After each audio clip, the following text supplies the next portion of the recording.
everyone. Thank you for joining us for yet another show of EduTalks.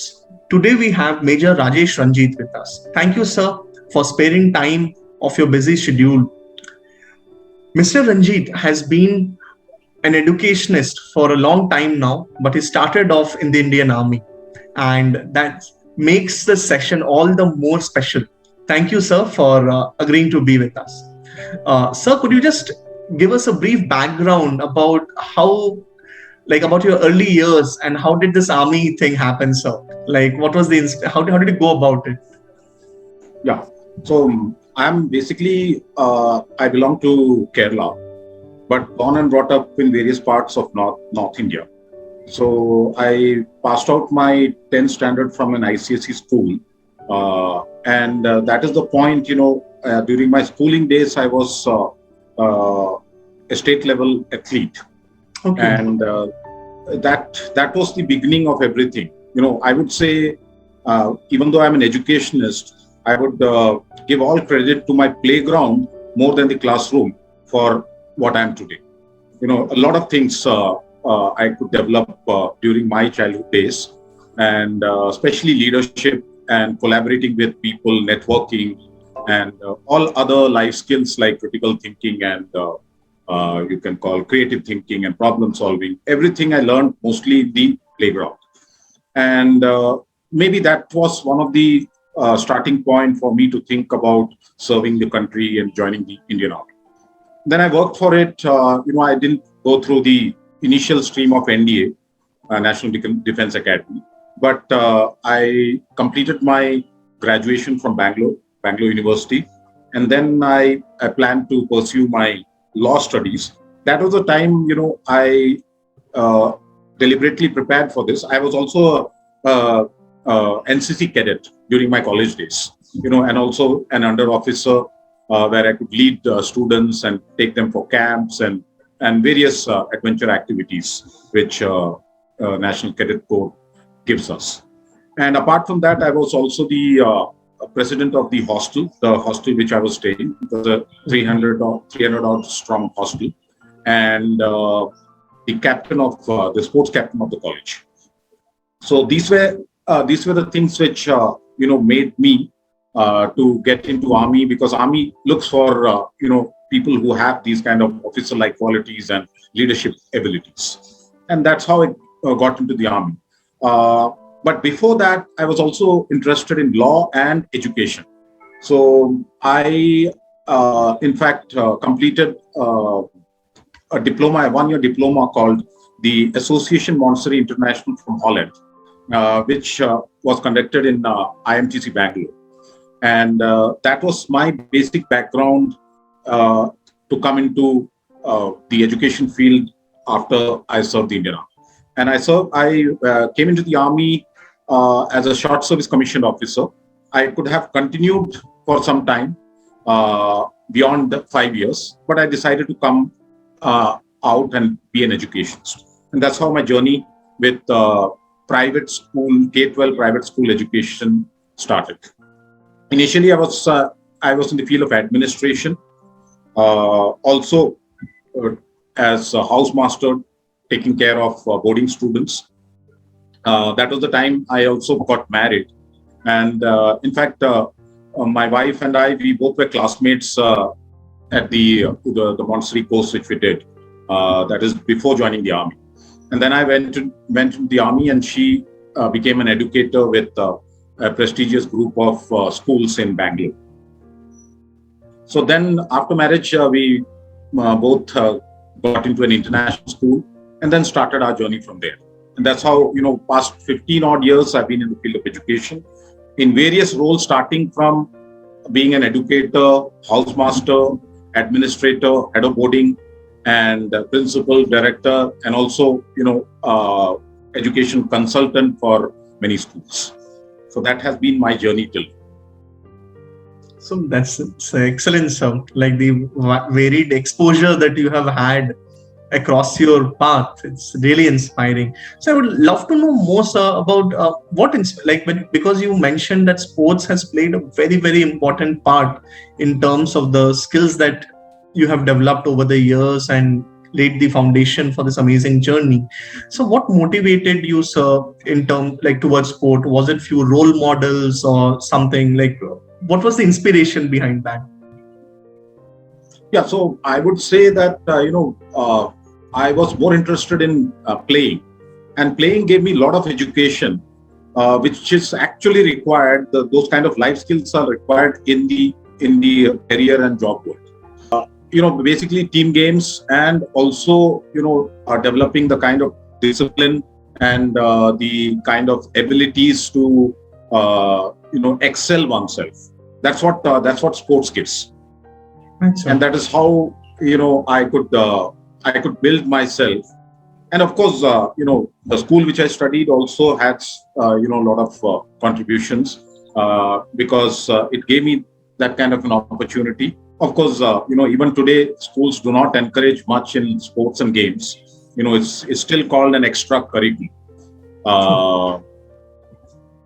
And other co-curricular activities I started participating after I came out of school. I started developing my debating skills, because I was slowly preparing myself to take on a career with the Indian Army, and later on become a principal of a school. So a lot of other talents I developed after school, because in school it was mostly it was an ICSE kind of a school, and a very syllabus heavy kind of curriculum they had, and very few co-curricular activities. Yeah. Okay, so like in many cases, what happens is that career choices are not really choices; they just happen one after the another. Okay. In your case, sir, was this a planned journey, like a focused journey, or was it more accidental? No, it was a really planned journey. I mean, of course, I got selected, in the SSB review of the Army. If that wouldn't have happened, maybe my course would have been something different. But that happened. That was very very much planned, because it was a 5-year short stint as a short service commissioned officer, and then I had clear plans of coming into the field of education, and that's how I came into the education field. In fact, after I came out, I also had opportunity to do an executive management program from the prestigious institute called the XLRI. And I could have gone into the corporate world like most of my friends who did the course. They got placements in various corporate kind of organizations. But I chose purposefully to come into the field of education, because that was my passion. But at school, I was a backbencher, not very much interested in studies. But when I started excelling at some point of time, I started becoming champion of the school in sports. Then slowly my, people started recognizing me, and I've had good self-esteem about my own self. And then I slowly started, developing interest in academics. And then, I went on to do 4 post-graduations, after I left the Army, just to prepare myself to be an educationist.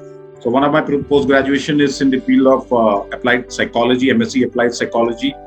Then, purposefully, because I was in the war, and a lot of disturbance was created during that period when we were in Operation Vijay Kargil War, which is popularly known as Kargil War. And that is the time I enrolled myself for a postgraduate degree called MA in Peace Studies and Gandhian Thought. Okay. And I'm really thankful for these kind of courses, and I subsequently also did courses in management and education, like MCOM in education management. So I'm thankful to these kind of courses, because that built me, and it has a lot of relevance in the kind of work I do, especially psychology and peace studies, because there's a lot of nonviolent communication and those kind of interventions we need to do with educators and students today. And the kind of the state of education today it's again it's mostly a business proposition. So even though I may say that I didn't go into a corporate world, but the K-12 private school education is purely a business proposition today, though it's not supposed to be, but unfortunately that's what is the irony today. And so, like, few proud moments could you share, sir, throughout this long journey, sir, that you're very happy about, proud about? So, of course, my proud journey is way back. If I can see, when I was consequently champion in sports, and also I could represent my state at the national level. That is one of them. And then, of course, part of the war. There were occasions where we had successful operations, and we could accomplish our mission. Those were quite proud moments for me. In the field of education, I would say I could. My wife and I, we set up an international level kind of a school in a small town in Uttar Pradesh. Okay. And that is where I first became the principal. I was the founder principal, and my wife was the founder curriculum leader of the school. So after 3 years, we had a proud moment, because initially it was quite difficult for us to get admission with the kind of holistic curriculum we were following, and a democratic participatory method we had established with our educators. And it was not just a proud but a very happy moment for us that we could accomplish something in a small town. Of course, after a point of time, we had to grow. We moved to different places, worked in some international schools and things like that. But this particular school, we could bring around 100 odd volunteer educators from abroad, from many countries, over a period of 6 years. So that again is I would say, my proud achievement, because they contributed a lot when we talk about life skills, and when we talk about children getting worldviews and awareness, that came from there. Because that is one thing which is lacking in our education system, where educators, if you go even to bigger cities, like you said, did you come into this by chance or by choice? Many of them come into the field of education by chance. And then there are people who have not even moved to a different city and seen a different city. So if you have not traveled, if you have, are not coming into a profession by choice, then there's a big disadvantage for children. And so, I believe definitely, you have been an athlete, and one thing that we all relate to sports is how to learn from losses and pick yourself up and keep on moving. So any few lessons, any few episodes that you would like to share where you sort of faced a very big challenge and might have stumbled down, but picked up a lot of learnings from that, sir? So one of the stumbling blocks was, in fact, I would say that every failure is a stepping stone for success. So that failure, that was a failure where I was in the NCC, and I was attending a camp called the Banner Leading Camp, BLC, and in the second stage, and it was a tough competition where we had to represent our state. And only, a lot of 10 or 12 students were going to be selected for that. And I was not selected. And there was some kind of a politics, I would say, because of which I was not selected, even though I was one of the best cadets there. And someone else got selected who didn't deserve it. And that day I said, this is a small camp. I'm going to serve the country as an Indian Army officer. That's more important. So, for many days I was depressed because I was not selected. I had it's actually equivalent to representing the Republic Day parade. So Republic Day parade is all about marching and things like that. So there are different streams of people who go for that. But this is parallelly it happens, and it's also called the RD camp. And so that was a kind of a debacle for me, and it put me down for some time. Then I took it as a challenge, and I said, I'm going to prove it by going into the army. And none of the others who were selected, they aspired, but they couldn't get into the army. So this is where I thought, that failure is always a stepping stone. True, sir. True.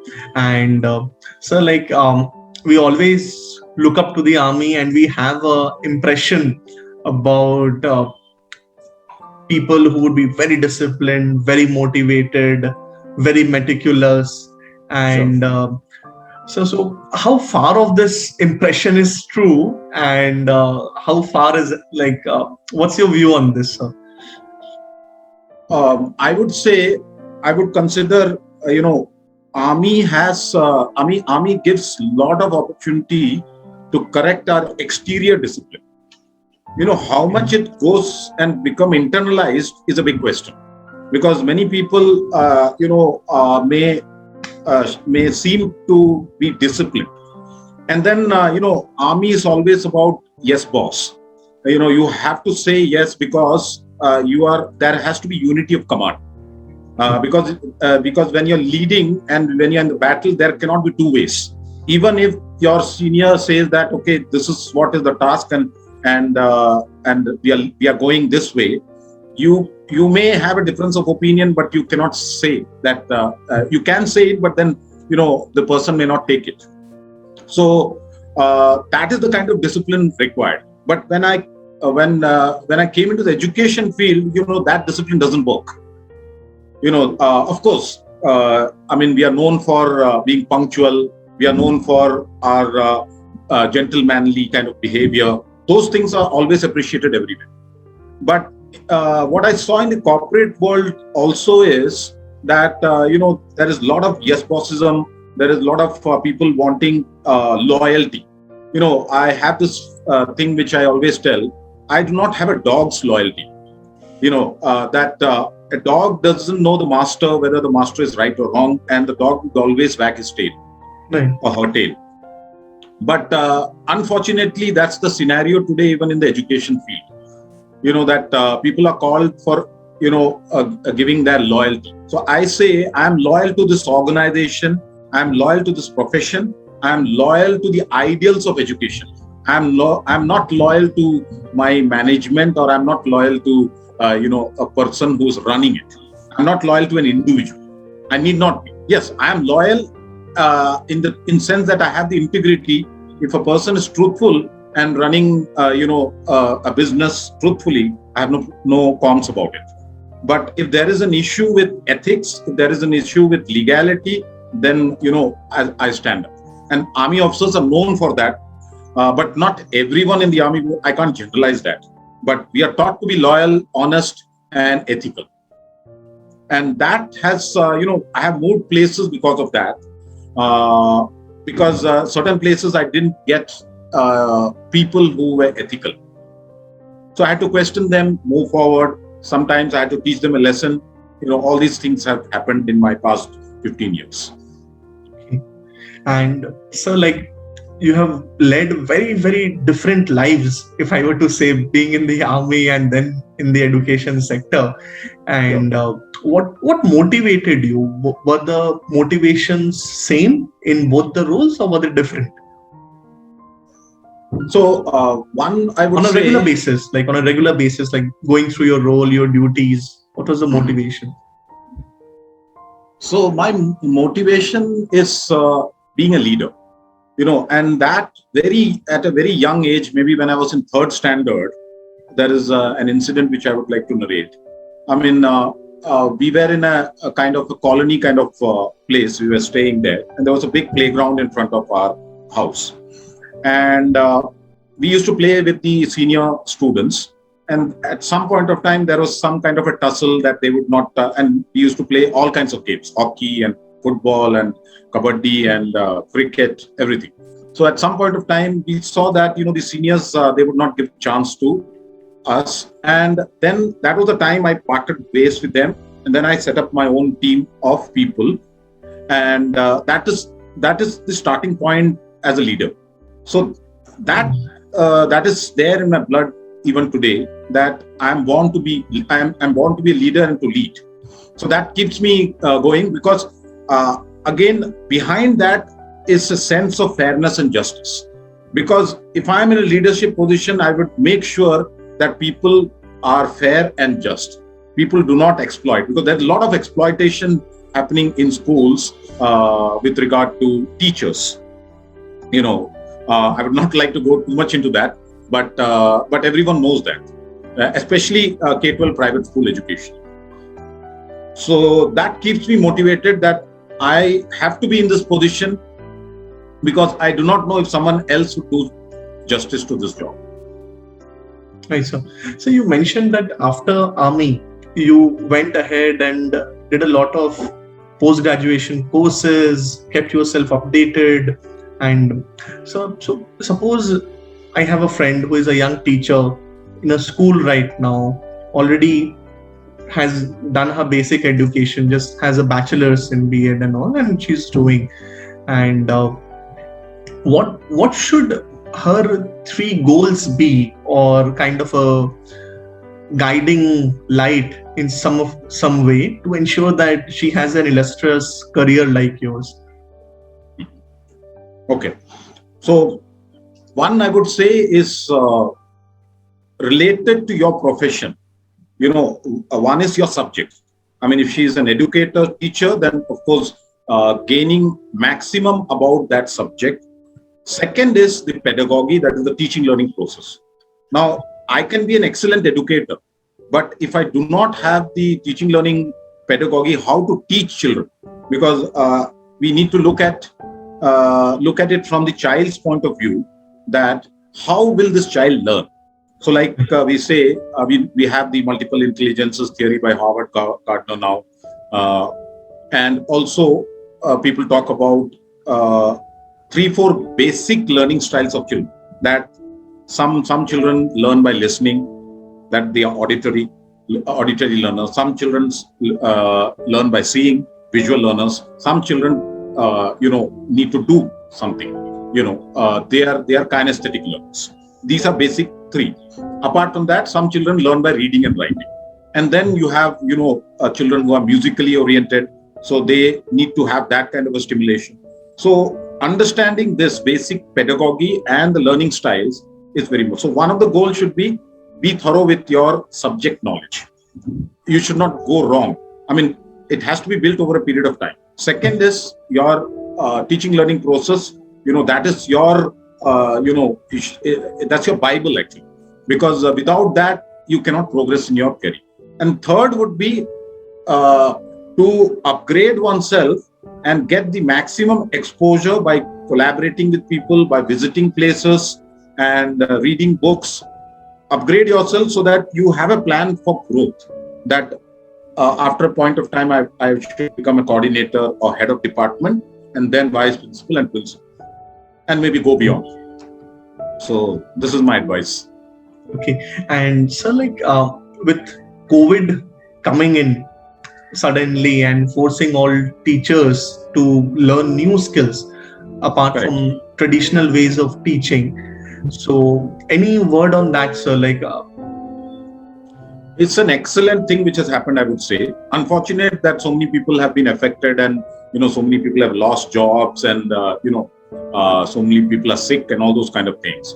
But if I look at it, it's a bolt from the nature, bolt from the divine, telling us, human beings, slow down. A lot of destruction to the environment, and this is the broader worldview which we are having. A lot of destruction we have done to the environment. Okay. Now, another thing, when we look at technology and things like that, people would have taken, educators are, as it is, not that motivated to be in school setup. So they would have taken years to learn this technology. Now, when something has come as a forceful thing, they have learned it within 6 months, because otherwise people would have lost their bread and butter. So that is one good thing which has happened. Now, also another good thing is, now even after the pandemic, we can continue with a blended hybrid kind of learning, because if suppose someday it's a rainy day and children do not come to school, or there is a big band or whatever, people can immediately switch over to the online mode, and nothing would stop. So these are good things which has happened because of the pandemic, especially in the field of education and online education.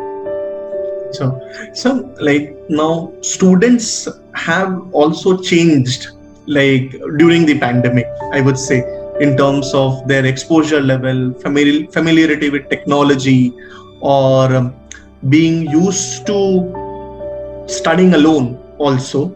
earlier. So they have also changed. While teachers have gone through this huge change right now, students have also gone through that. So now when they come back to schools, how should teachers deal with that? What should they take care of or remember or be cautious about? Yeah, this kind of a discussion on new normal, we have had a lot of forums where we discussed. But unfortunate thing is people are, again, when education has become a business proposition, people only think in those terms. Now, most of the discussions people were talking about how do we cover the syllabus, how do we, make children learn what they have lost and things like that.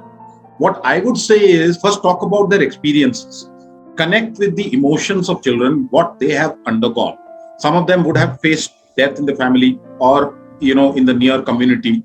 Second thing is, again, this online mode is not a very natural mode for these children. They need to come and, have physically, see people and play and talk and debate and all these kind of things. This, not every child is made for this online kind of learning. So that is the loss. So we need to, talk and talk and talk. And also, group sessions called circle time or individual sessions with children to understand, especially look for signs where some children are gloomy and not opening up or have some behavioral kind of issues. I'm saying this because of, my background of psychology and counseling. This is what is needed, because ultimately the aim is, what is the aim of the school? That children learn. That's the first aim. And children also participate in everything and they hone their skills, whether you call it life skills or academic skills or whatever. Now, if that aim is not met, then there's no point of the teacher being there and the school building being. So if I have to say constructively, if we have to look at how do we relate to children, the first thing for first week or maybe first month, a lot of this talking has to happen. A lot, and talking is not just talking with smaller children. It can be, some kind of interventions with colors and, drawing and art, and give them more exposure for dance and expressing themselves in all co-curricular activities. So that balance of co-curricular activities, now is the time, because they've been at home. There has been no annual day, no sports day, and no other activities for children. So give more of that, what they have missed. But unfortunately, parents also do not understand this. Like I said, I gained the maximum from my playground. And after the playground, it was relating to people and participating in umpteen number of co-curriculars, which made me. And even today, the education system, if you look at it, it encourages rote learning. Whatever changes you can talk about, but ultimately, everyone looks at marks. That's a tragedy. And how much of damage that does.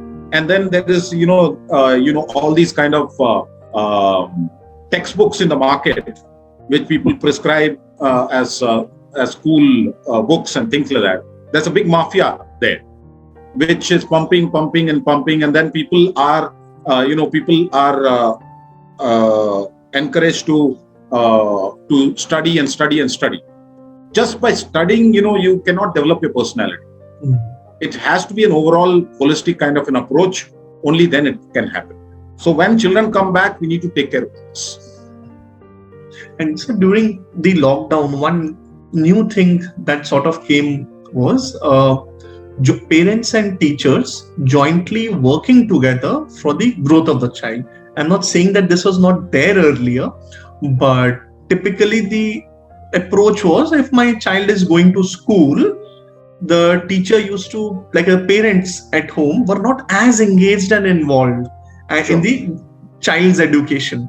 But now, in the beginning, the parents had to sit with the children for them to at least develop a habit of sitting in front of a computer, handling those Zoom tools and learning through the lessons. So there was a lot of forced collaboration that sort of happened. And then So how much do you think this would, how can a parent, how can a tutor, educator leverage this going ahead also, and use this in a way for the growth of the child? So I have mixed perspectives on this. One is advantage. If you look at it, yes, parent was at home, but it was also difficult time for many parents who lost their jobs. True. And the child is seeing all this at home, and the children were also disturbed by this. One, yes. Another point is that people took some bit of ownership and involvement came in from parent, because they also were observing from the background, observing how the teacher is educating. So a lot of parents in the schools I intervened appreciated teachers because they could see how much of effort Absolutely. it takes to educate children and engage children, not just educate. It's not just about the children, the teacher teaching or giving a lecture and going. It's also how the educator is capable of making others participate. So all this effort they were seeing. On the flip side, again, some of them got exposed because some of them did not have good English skills. Like India, in India today, we see many schools have educators. They may be good educators, but they lack in skills. So that was exposed. So that again challenged the educator and the management to think and train their educators so that they are at least presentable and their English is error-free. But not just English. It's also how the educator deals with the children. Some of the educators, because of their own, disturbances in life, are rude with children, or they are partial, or they discriminate. So all these things, people have to be careful because they are in front of the camera. So that is one good thing, and also a negative thing because some places there was a tussle between the parent and the educator and the management that this is what is happening. So it has both. The pros and cons. Okay. And sir, what's your take on the increasing exposure that students now have to information through social media and other avenues? And as a role, what would the role as a teacher to sort of balance it, if at all, if that's required? See, before this pandemic also, the mobile was in the hands of children, most of the houses. Yeah. Only certain places, where parents were involved and parents had a concern, they had, screen time, they had a laptop or PC at home. But what pandemic has changed, yes, of course, the mobile has come into the hand, and the internet devices, the laptop and everything has come into the hands of children. But how much knowledge has increased because of this, again, is a big question. Because, again, how much children are interested in the kind of academics we adults think children should be learning. That is a question mark. So unless in schools where people have made it more of flipped kind of a learning, encouraged flipped kind of a learning where they have encouraged children to think and encourage children to research, encourage children in project-based learning, PBL, right, or problem-solving kind of learning. Right. Only there, I think, or if the parent at home has encouraged children there, only there some kind of constructive learning would have happened. Otherwise, children are more interested in their own games and those kind of things. So that is what is my take on this. Sir, any past experience, or would you like to share where you were able to successfully implement project-based learning in a way that students enjoyed and were very happy with it, so that other teachers and educators could take inspiration from that? Yeah, many instances like that, the whole process is, some people think that you give a project to children and children go and, research and come back. It's not as simple as that. What are we looking at? We are looking at developing the life skills of children, whether it is critical thinking, whether it is creative thinking, collaboration, communication, citizenship, everything has to be done. So keeping that as a broader, in the broader background, if we design the project, and also it has to be a guided project by the educator. It cannot, because most of the schools, especially in India, what's happening is it's cut, copy, paste, Right. and that's not a project. So it has to. So I'll just give you an example. In a particular school, when I was in Delhi side, um, the school was infested by mosquitoes. So we slowly started, engaging students. So we also need to see what the student is interested in. We can't just, give something like, okay, let's do a project on space. If children are not interested in that, and it has to be developed over a period of time, and then once the acceptance is there mutually between the educator and the student, then one can go in for the project-based learning. So then we said, can we take this as a project? Okay, we are infested by mosquitoes, and and that was a residential kind of school. So a lot of things we did, and we got tired, like fuming the place, fumigating, and mosquitoes would move from this building to another building. And then you do fuming there, they would come this side. So a lot of this kind of thing was happening, and then we said, this is the problem we are facing. The problem is right in front of you. So let's do. And then we designed the whole project. We looked at researched how much distance a mosquito can travel from the source where they are incubated, and then they become mosquitoes, and then they fly. So all these kind of research happened, and then we visited nearby areas where there were water logging, and also met government people. So this all came from the students. Okay. Yeah, and all these things, like we would like to do this, and then we were just like facilitators sitting behind and guiding. And this is where the life skill happens. The life skill development, this is where it happens when you have given the power to the child to think. And unfortunately, most of the schools, that power is always with the educator. It's always a teacher-directed method. In teacher-directed and syllabus-heavy kind of schools, life skills can never be developed. You can have in bits and pieces some co-curricular activities and some this and some that, but it will remain, as bits and pieces. It will never become a holistic development for the child. Okay. So what I gather, sir, is that you identified a project or a problem which was very real to them, was impacting them on a regular basis, and it was very simple to understand. And they knew that if we crack this, we will actually benefit. It will be rolled out, and it's going to. It's not just a project which will be just kept in a cupboard. It will have direct implications, applications, and you allowed the children to go out, experiment, reaching out to government representatives and getting things done. We all know it's a huge task.